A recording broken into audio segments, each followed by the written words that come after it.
You book an apartment? You never go. Nobody complains. 5 stars all around. That's not hospitality. That's laundering. Here's how fake stays wash dirty money through legit platforms. The past, drug dealers carried briefcases of cash.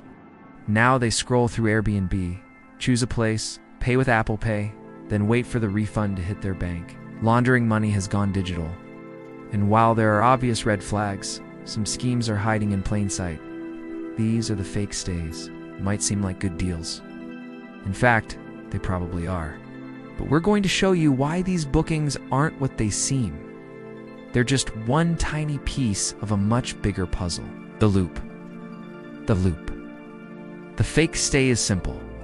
One player needs somewhere to put their money, preferably somewhere that looks legitimate. Another wants a place to get clean cash out of the equation. The guest pays a little more than market rate. They don't mind because they can write off the expense and instantly get a refund back onto their card, cleaning the money. The host doesn't mind either. They've got another booking in the pipeline. It's all legit, or at least it seems to be. Everyone walks away happy. The guest gets their money back. The host gets to make some money and leave a review. The platform wins because they've got another glowing review to use in their marketing. It's the only thing missing. You, the actual customer who could have made that booking.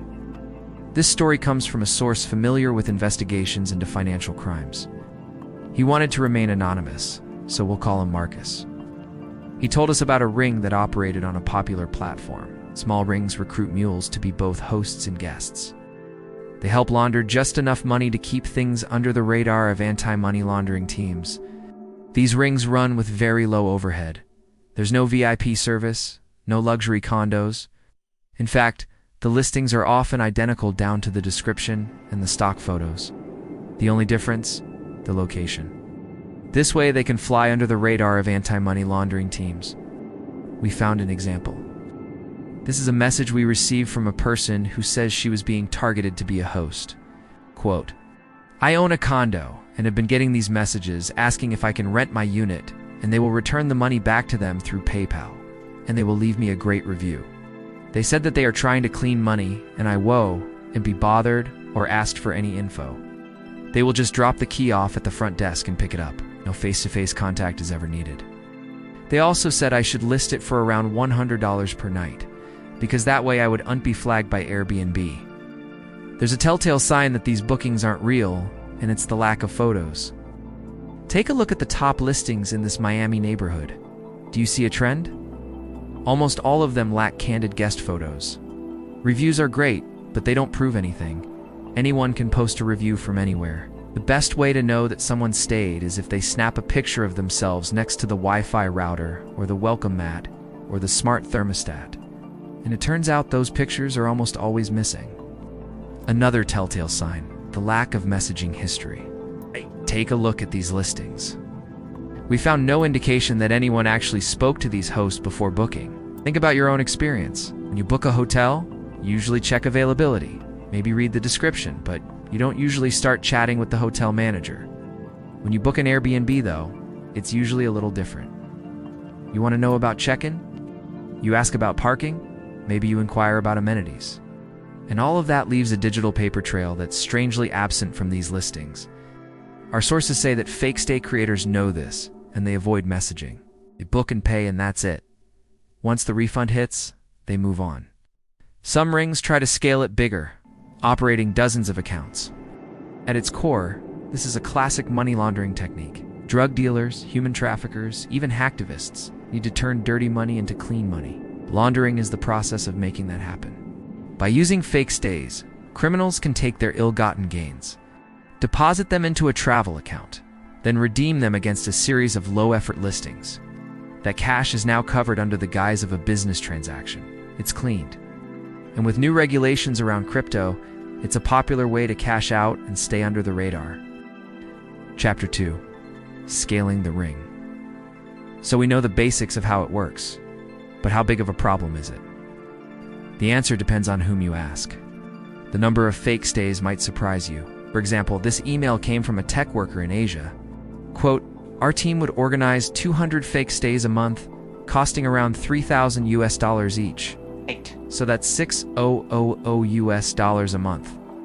Each member of the team would need to create around 10 fake profiles with their own credit cards and bank accounts to avoid suspicion.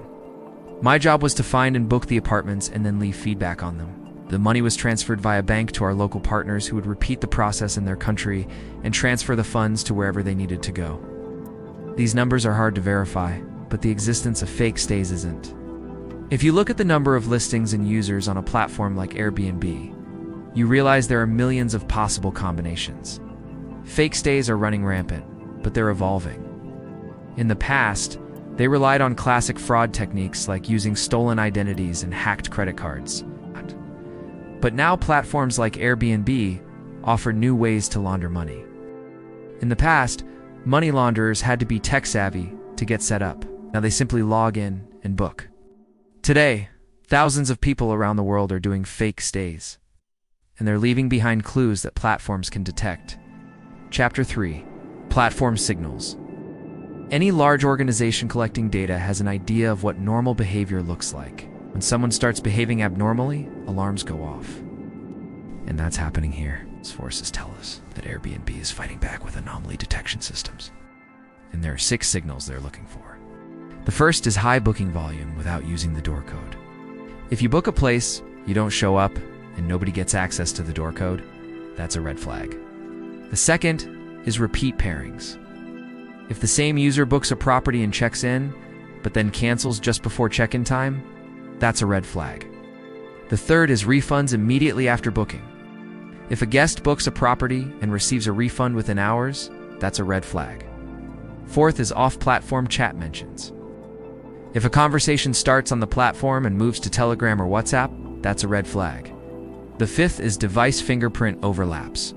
If separate accounts are using the same phone and the same IP address, that's a red flag. And the sixth is no response to messages from the host.